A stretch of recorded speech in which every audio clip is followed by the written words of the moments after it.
Today's rhythm exercises focus on the simple time signature 3/8. This is part 4 of 12.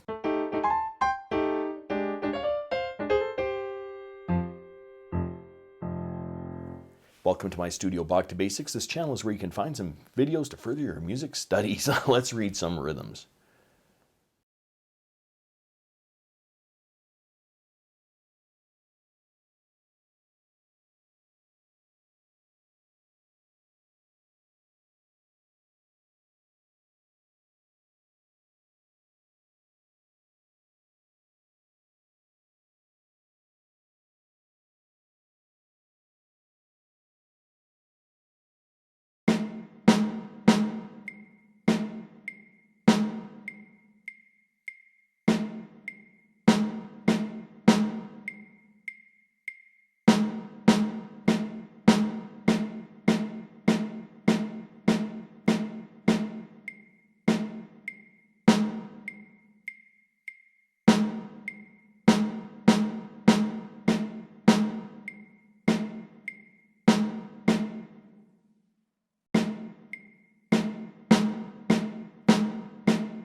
If you found this video helpful, click like or subscribe, or visit my Patreon page linked in the description below for early access to videos like these and whatever else I'm doing over there.